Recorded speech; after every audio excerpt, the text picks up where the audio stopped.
Welcome to Fat Cat production of News with a View. You can find us at Fat Cat Production, all one word, cat spelled with a K.com. Today is June 25th. I'm your host, John A. Costa, and this is episode 87. Going to try to keep this quick today. It's Wednesday. I got a lot to do and running out of available time. It's also about a gazillion degrees outside, and unfortunately I do have to do a project I started foolishly. All right, today we're going to talk about the saga of Biden's auto pen is picking up a little speed. Second item will be President Trump has said that if Iran were to start up their nuclear program again, without all the checks and balances, there's a lot of caveats in there. He would have no problem striking them again. Okay. The leadership of NATO has thanked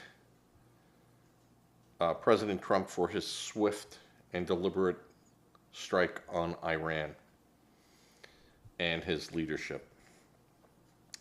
And then LA official calls on gangs in LA to rise up and attack ICE and protect their neighborhoods.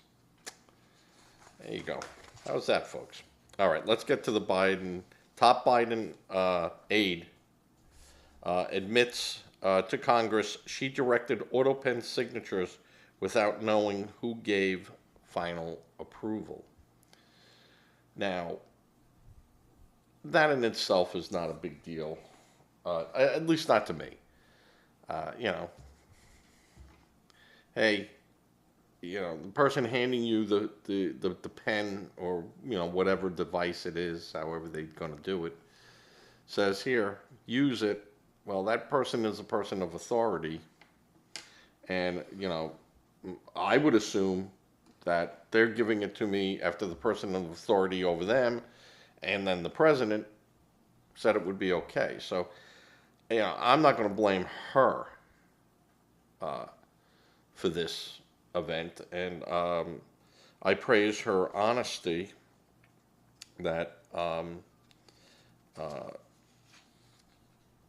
she said, hey, I'm handed it, told by my boss do it. I don't sit there and go, well, give me the authorization code, sir. So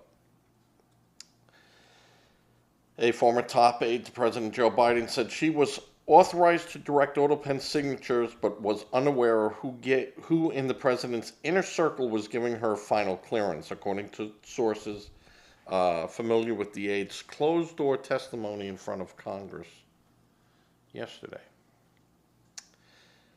Neera Tanden, the former director of Biden's Domestic Policy Council, testified for hours Tuesday during an interview in which the House Oversight Committee,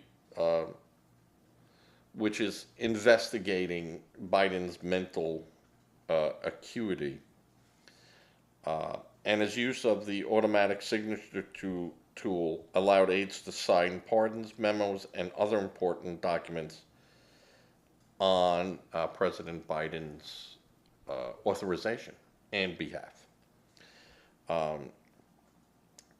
So in the 5 hours of testimony that she gave, she told lawmakers that in her role as staff secretary and senior advisor to former presidents between 2021 and 2023, she was authorized to use the auto pen on behalf of President Biden.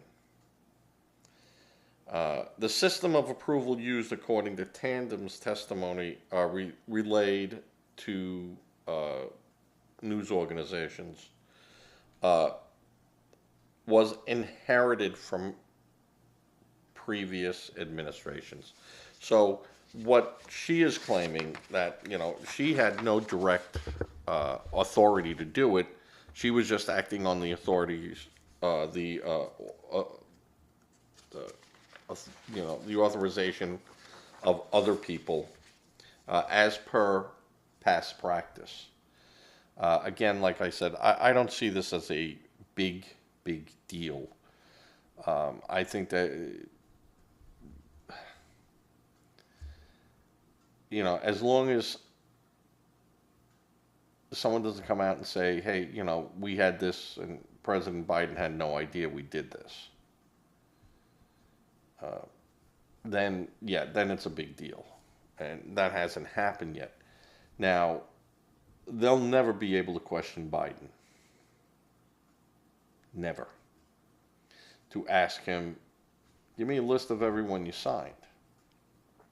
I don't think any president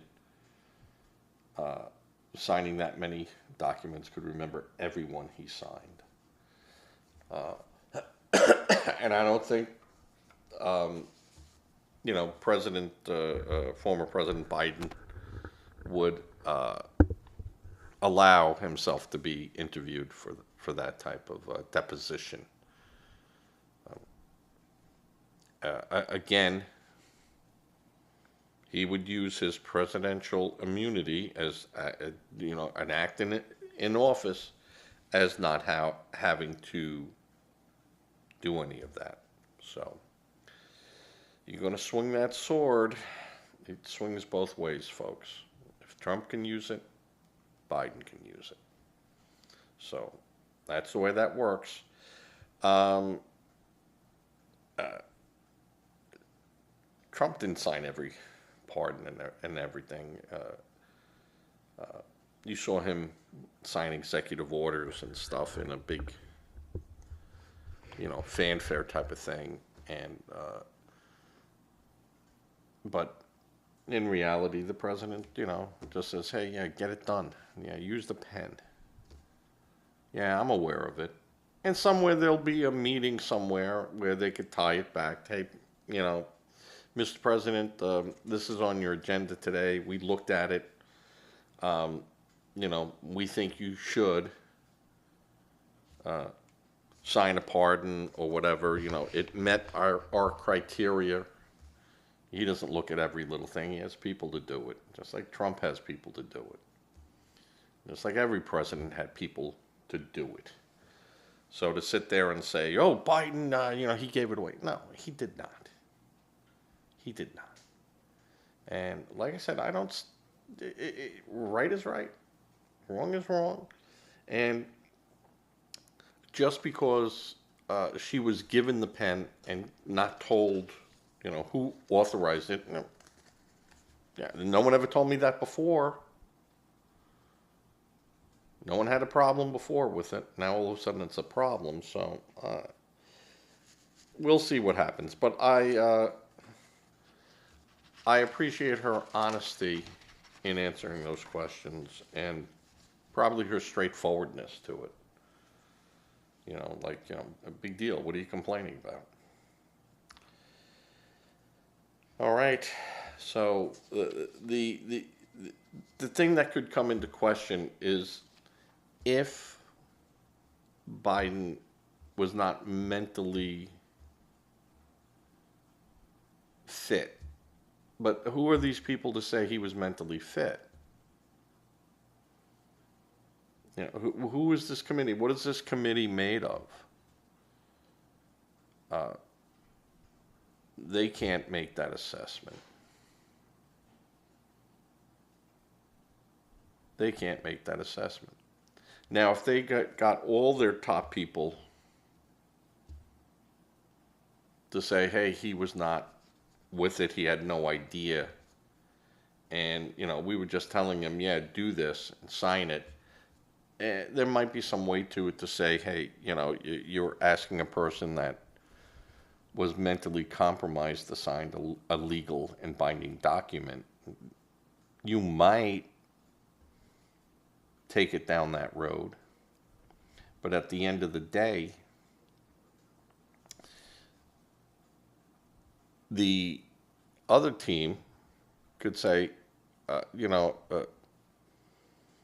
unless you speak to him, unless you speak to Biden, no bueno. You can't do it. And Biden can just refuse and say, hey, I was perfectly fit. I was, I might not have been able to run for a second term, but I could certainly listen to an argument for pardon and go, okay, you guys are all good with this. This is good. This passed the muster. This passed everything that it needed to do. Not mustard, but muster or whatever. To go ahead. All right, fine. Yeah, put my signature on that one. Put my signature on that one. Yeah, we got a whole stack. These are all the same type of things, Mr. President. Yeah, fine. This one's for, Fauci. This one's for your family. This one's for this. This one is for that. And,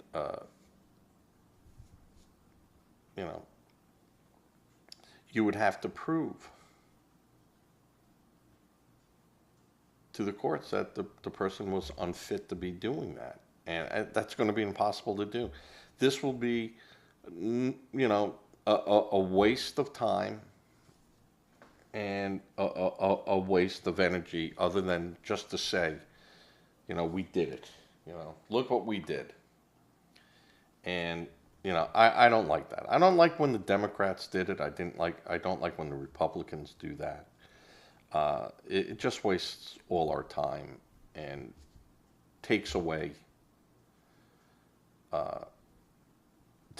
from other important things that we really should be focused on. My basic feeling is that if you want to get to a Fauci, if you want to get to a Hunter, if you want to get to Biden's brother and stuff like that, just snare the people around him. Snare the people around him. Make them testify. And then bring in a Hunter Biden as a witness for the state to corroborate that. And all you'll do is, yeah, I did all that.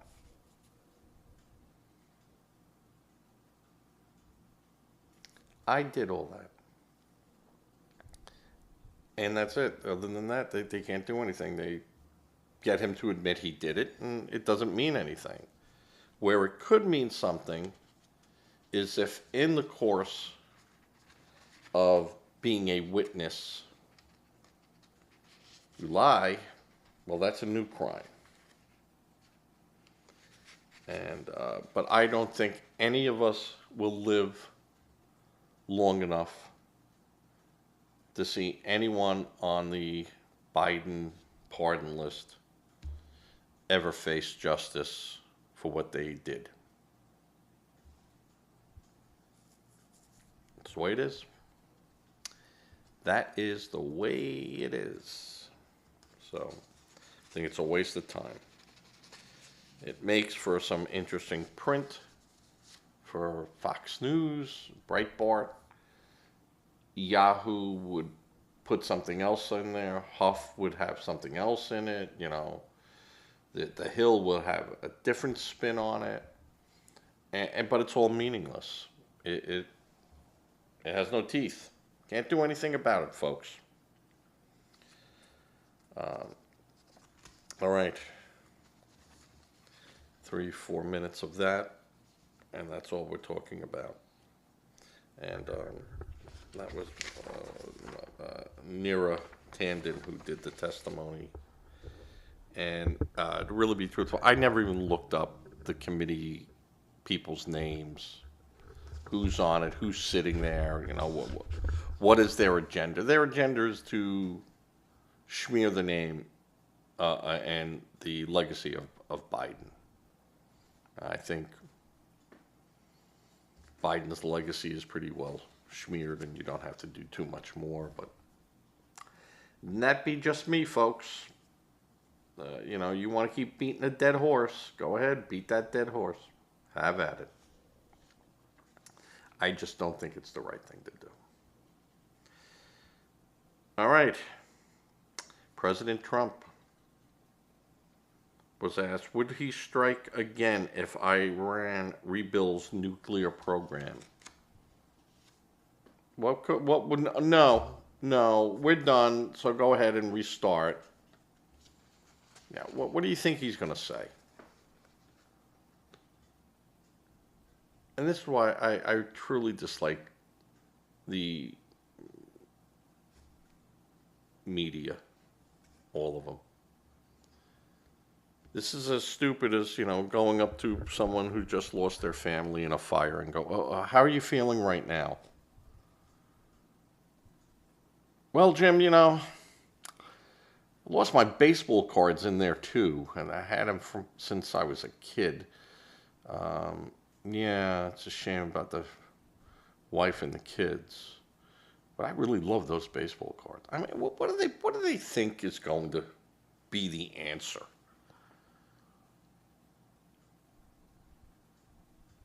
And I don't believe that this was a, hey, throw me this. Have one of the guys out there throw me this question, which they all do. They all do.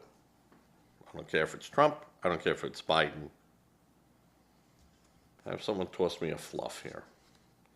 And Donald Trump made this on Wednesday, made a statement during an exchange with reporters while attending a NATO summit in the Netherlands. The U.S. has touted a report from Israel stating the strikes on the 3 nuclear facilities set back the country program many years. A reporter asked Trump whether he would strike Iran again if it were to rebuild nuclear facilities, and Trump said, sure, came the blunt, one-word answer. So, I mean, do you really think that after we did everything and, Israel did the major lifting, we did what we needed to do, do you really think that Trump would say, yeah, we're not going to do that again? Of course he's going to say, well, yeah. And there's a lot in the media saying, informed sources that we can't discuss, and the raids accomplished nothing. It's unbelievable.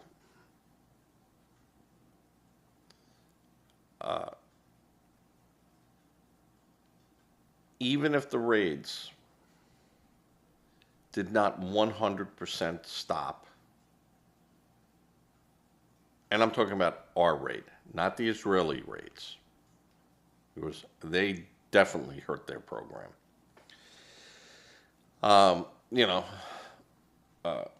If we were not 100% accurate on the assessment of the damage we did, this certainly has put a major halt on Iran's ability to continue its nuclear program. Now, there were people saying they have other bases, they have the technology, they have centrifuges and storage, they have all this stuff, they have. And the reality is, for a lot of these people that are saying this, which they don't say because it would make what they said look foolish, was that you had Mossad intelligence able to give where every top leadership person was by the second. Not by the hour, not by the day, by the second. And they were able to take them out. That type of information and that type of intelligence would lead me to believe that Israel knew and knows where everything is in Iran. And as we might not have been able to get to everything, I'm pretty sure Israel made sure that they're not going to be starting any programs soon. And I think countries that aided Iran in their goal of doing what they did, centrifuges and all this stuff, are going to be extremely reluctant under President Trump to say, we're going to sell you all this stuff and you can continue on like nothing happened. That's not true. They're going to be held back. And even though there is a ceasefire right now, I think if there's any hint of nuclear shenanigans inside Russia, inside Iran, from Russia or China or Pakistan, whoever wants to try to help them. The minute that stuff is in the back of a truck, it's gone. And I do believe the report saying that there were a lot of movement going on in the day prior to our attack. I am certain that the Iranians were taking out enriched plutonium. And we knew it, and Israel knew it, and they said, all right, let them get it out of there, because if we do blow them up and we do bunker bust it, we don't want this stuff spreading all over the globe. Our objective is not to wipe out the population of Iran or to make it uninhabitable for the next 10,000 years. That is not our goal. And so Israel let them move this stuff, and Israel knows exactly where it is and exactly how much they took. They could probably tell you the driver's name that drove the trucks. So the idea that, Iran, pulled a fast one on us. Well, that's the liberal media who will say anything they can against President Trump and try to make his administration look foolish and ineffective. So it was the same media that told us that Joe Biden was perfectly fit for office and could definitely do a second term. So it's the same media telling us that. And I said in two previous, I think it was 84 and 85 episodes, that even though, they're saying this was, we obliterated, we did this, and I said, you can say what you want to say, but until we have boots there looking at it, and eyes looking at it, and boots walking around, and I don't know what the bombings did. And I think the intelligence reports that were leaked, if they were leaked, if were false and meant to expose like a CNN and an MSNBC, so that Trump could go into them and say, see, they lie, and they know exactly in the Pentagon who had that information, and if it was leaked out and if it was true, which I don't know if it's true. Don't know. I said we can only take in what we're told and then look at who's telling us. So I would say that if they did leak it, the Pentagon is going to know exactly who leaked it, and those people are going to kind of disappear. They'll end up in Guantanamo. It will be a bad day for them. I think that these, the freedom of the press and everything else, I'm a believer in that. But they got to do it honestly. They can't take stolen information and put it up there without a source. Without a source. And they go, well, that limits the ability of, investigative journalism to an extent. But if you're allowing national security to be compromised because of that, I think,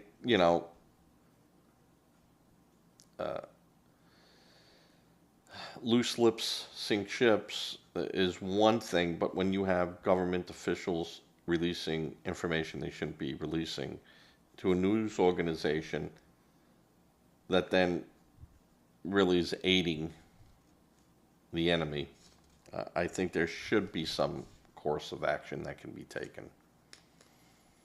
Not a big fan of it, and I would always think that, the journalists and everyone else would, say that I'm not using, I wouldn't drive in a stolen car that I knew was stolen. And just because someone gave it to me with the keys and said, yeah, we stole this, go ahead.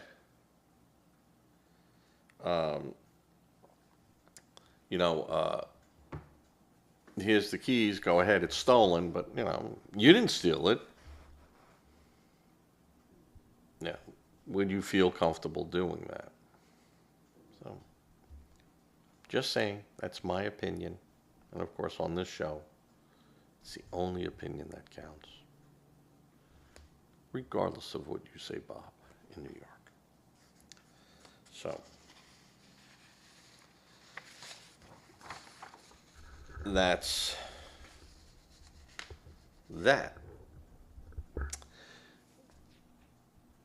Third item was NATO leaders praised Trump for decisive action on Iran. President Donald Trump was hailed at a 2025 NATO summit after the U.S. struck Iran's nuclear facilities over the weekend. NATO Secretary General Mark Rutte praised Trump as a man of strength and a man of peace. All right.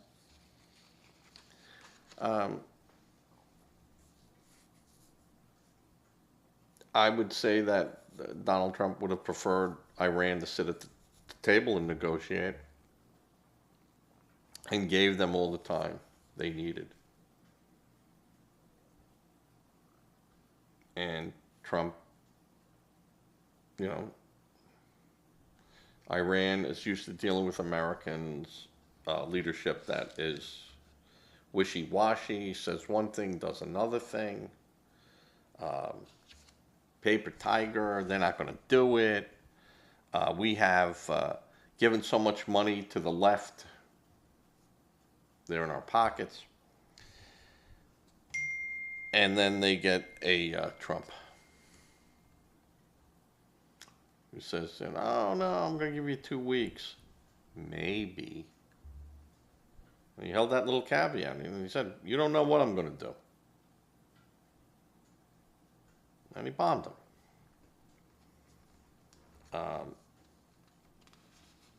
I think that it was a bold step. I think it was necessary.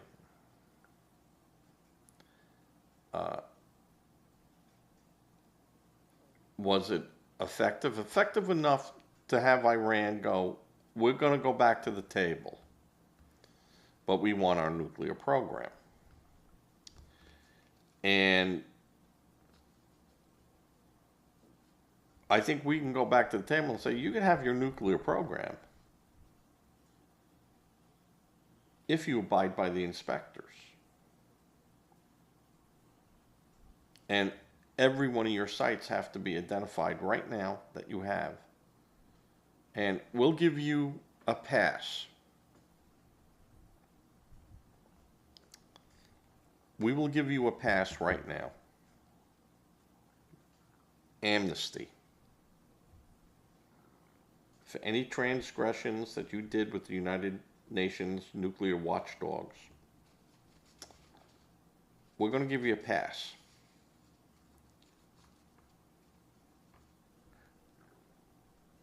And it's a one-time pass only. You're going to open those sites up to us. You're going to identify everything to us. Everything. Down to tweezers. We're going to come in there. And you can have a nuclear program that is not for military use, that's under the use of civilian control, and the mullah and the Ayatollah have no control over it. The military can. The military should have some control over radioactive material like that. But the military then comes under guidelines of what they can do.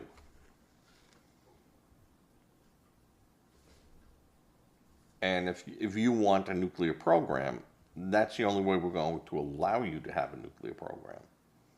If you can't abide by that, if you cannot get to these terms, we'll get through the terms, but this is the front pages. These are the bullet points. If you honestly can't do that, and you refuse, then we're not going to stop. We will take those programs from you by force. And in the end, you will capitulate where you don't have to do that now. We don't want to do that to you. We didn't want to do this to you.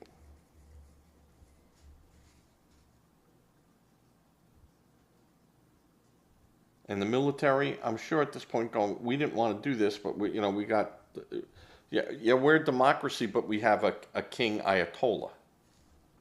So, we must obey the Ayatollah. Well, maybe you want to rethink that. And maybe the military is in charge of the military. And the Ayatollah can be in charge of your hearts.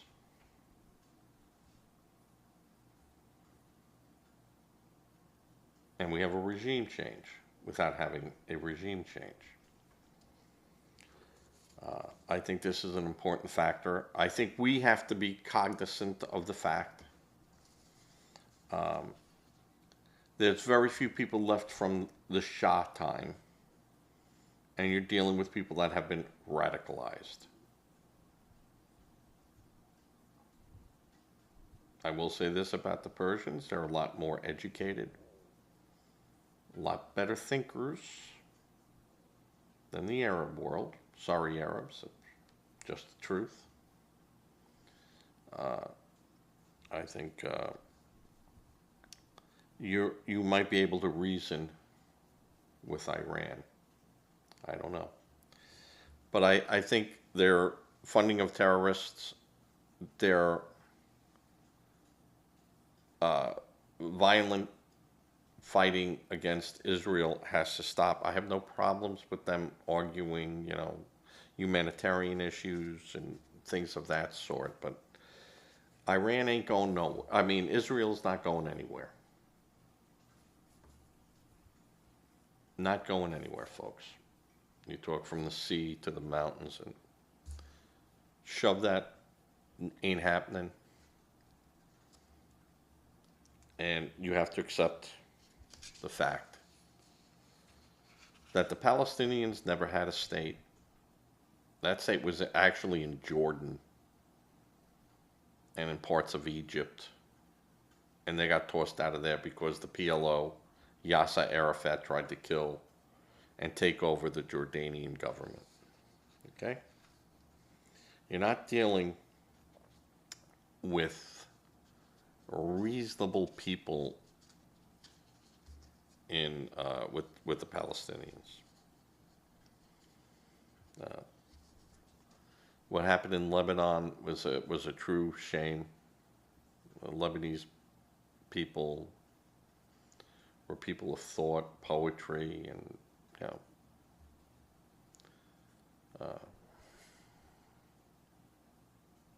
it's a shame. So they went on to say, and this is NATO, Iran's nuclear program is a grave threat to international security. Iran can never be allowed to develop a nuclear weapon, and the U.S. has taken the action to alleviate that threat. UK Prime Minister Keir Starmer wrote on X. The situation in the Middle East remains volatile, and stability in the region is a priority. We call on Iran to return to the negotiating table to reach a diplomatic solution to the end of the crisis. Canada's Prime Minister, Mark Carney, issued a similar statement, adding, as a G7 leader, agreed in the Kaczynski's resolution of the Iranian crisis should be led to a broader de-escalation of the hostilities in the Middle East, including a ceasefire in Gaza. Now, that's a little bit more, because one is an external threat. Iran is an external threat to Israel. Gaza was an internal threat because they were right there. So, yeah, Mark Carney, at least you're someone on board. But NATO, who has criticized Trump in the past, you know, the leadership, and I wouldn't say is an avid supporter of Donald Trump's policy, did agree that, you know, Russia and China and these other countries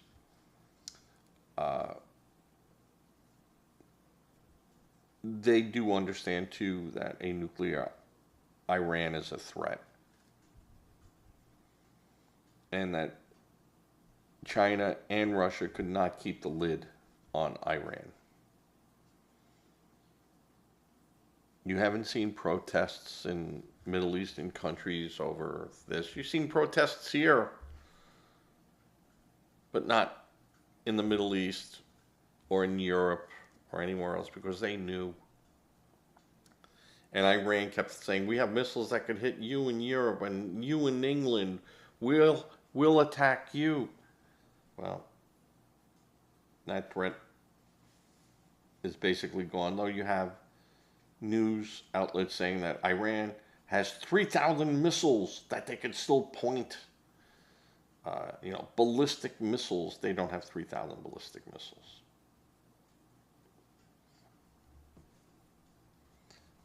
I would say probably if they have 800 or 900 left, it would be a lot. And their huge problem is that they don't have silos or launch sites for these. You need mobile launchers. And those mobile launchers take time. And we know where those mobile launchers live. And the minute they creep out, it would take at least an hour for them to set up, program, and do it. And I would say that they would be taken out way before that. And not just the missile. But if you blow up their launchers, their missiles are just, here's a rag, go shine them up, because that's all they're good for. Put a good buff on it, because that's all it's good for. All right. Out of La La Land.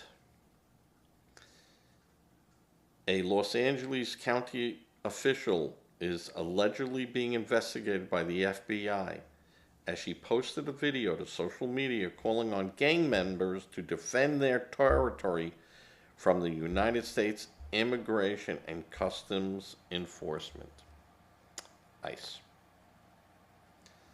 Cynthia Gonzales, the vice mayor of Cuda, which is a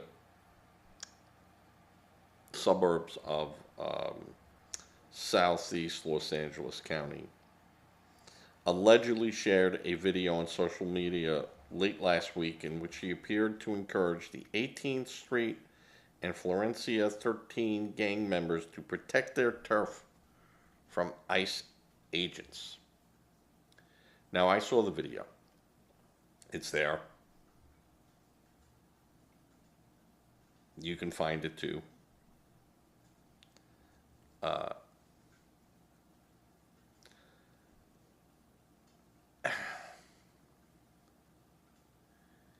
Yeah, she needs to be called on the carpet about what she said.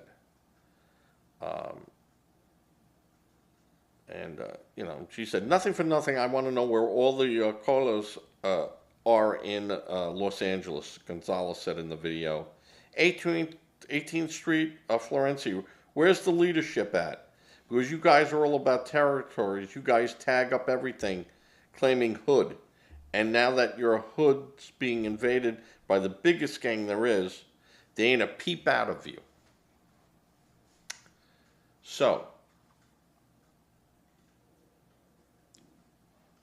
what she is doing is called inciting.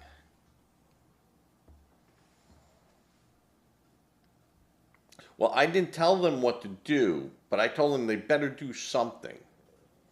Well, they don't own the territory.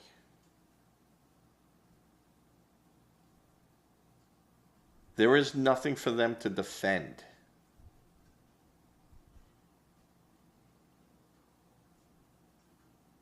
She should be arrested.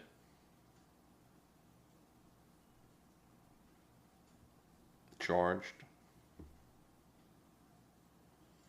And she should face a court. Absolutely ridiculous what's going on in LA. Newsom is a joke. There is no way Newsom, he might get the support of California, and that's about it. It's like New York City, just the primaries, is the Democratic primary winner is a socialist communist. How's that worked out so far for Chicago? New York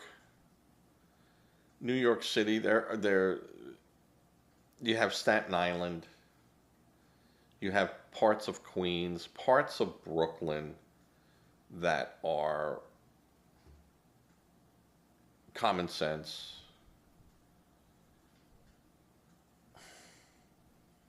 I'd say even parts of Elmont and Kew Gardens, Prospect Park.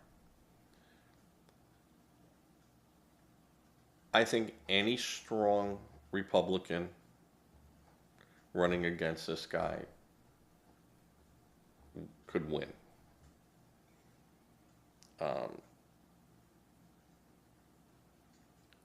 I don't think you'll have a Curtis Sliwa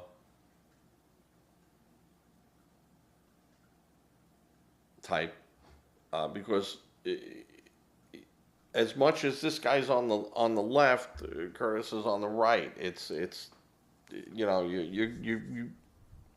you have extremists. You have extremists. But this guy is all about defunding the police. Alvin Bragg won his primary. The biggest POS out there, I mean, other than the one that was in California that they threw out of LA County. Alvin Bragg should be run out of town. There's a guy that I'd like to see have a coronary and just drop. Because he's not about social justice. He's not about that. He is about letting criminals out. He's about the destruction of our way of life. And I think he is that these people are a distraction for the Democrats, that the Democrats have to finally just say, enough, we can't have these people. We're just getting killed on the national level because everyone points back to this. And I said we're going to do that in 2026. We're going to blame the Democrats for everything because they have the hive mentality. And when the queen bee goes, this is what the hive needs to do, it's done. There's no thought process. There's nothing.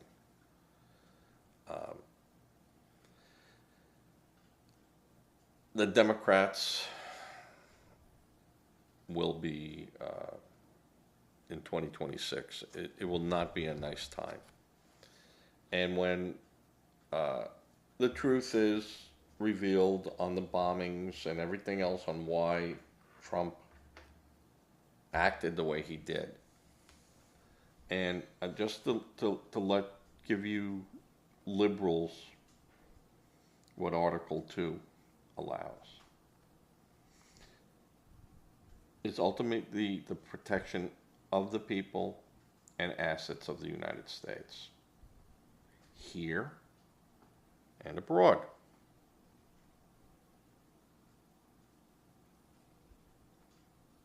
You have Iran saying they have sleeper cells in the United States that could be activated at any time.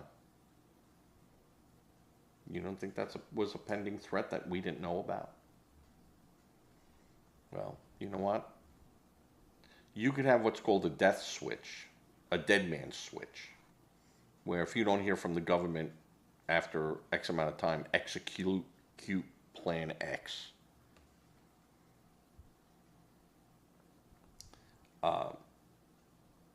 And if we were to destroy the ability to Iran to utilize these people, yeah, they could be 2 months down the road, 10 months down the road. We don't know. But the fact that they're here and Iran has admitted it,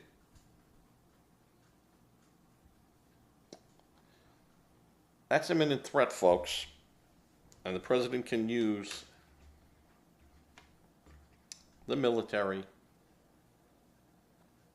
to act on that threat. So, AOC,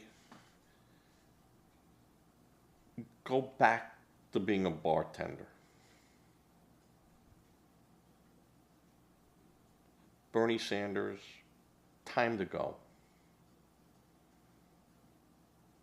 Warren, Pelosi, Waters, Green, time to go. And all you're going to do is, if the leadership of the Democrats, you got to cut that anchor.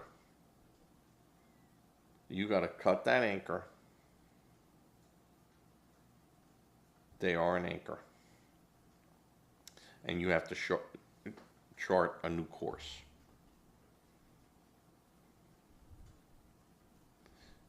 We did it with MAGA. We were successful. You could see how that worked.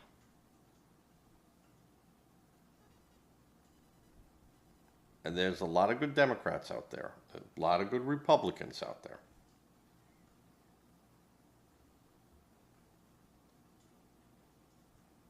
But if you continue going down the path that you're going, Democrats, you're going to be soundly defeated, and honestly, you'll make yourselves truly irrelevant. No one's going to believe you. No one's going to care. You're going to have your core group of 28% of the people that would follow you off a cliff, just like the Republicans will have their 28% that would walk into the sun. But 28% ain't going to get you to the finish line. Nationally, your states, and I think that's what's going on. Even in New York, you're going to have Hochul. She's out. You're going to have a Republican governor. She takes $50 million out of a state that's being taxed to death, whose schools can't provide paper and books to their students. And you take $50 million to say we're going to give that to the illegals for a legal defense fund. That's outrageous.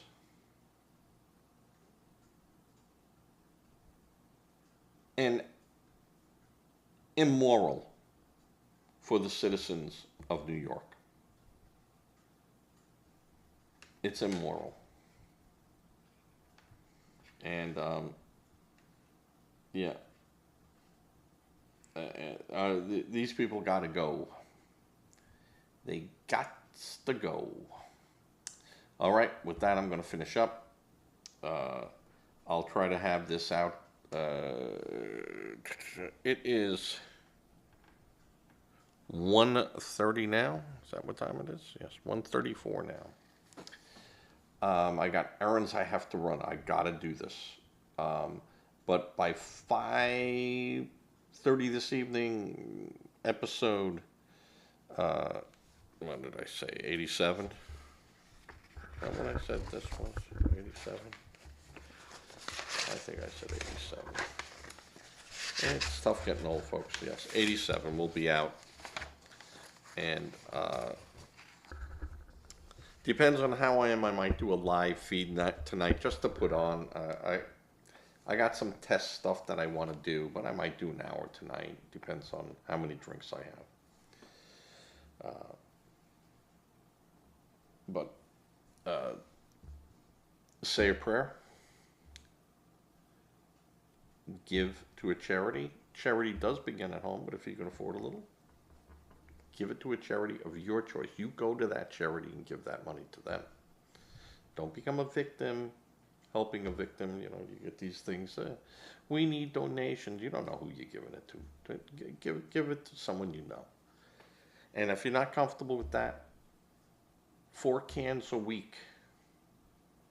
Whatever on sale at the store where you get 4 cans for $2 or whatever. Get 4 cans. Get 8 cans. And give it to a local food bank. The 2 or 4 cans or 8 cans that you can get, that's not going to change your life. That's not going to do anything other than, I felt good, I gave something. But to people that don't have food, those 4 cans mean everything. And money you donate to like Goodwill and to the Salvation Army or Red Cross or any of these other, United Way, where they can help people, maybe get a suit jacket, a used suit jacket, and shirt and tie and stuff, and some clothes for themselves or kids, or someplace they could get presentable to go for a job interview. And yes, there's people that should be working and doing stuff that aren't. You always have that. You'll always, even if that's numbers as high as 35%. Let's say of all the people out there that are collecting welfare, EBT, whatever else, of that 100% of the people, if 35% of them are gaming the system and not being truthful and ripping it off, what about the other 65% that's being held?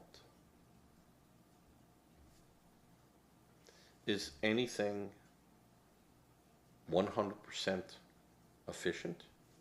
No. No. Don't let some of those things stop you. Give to a food bank.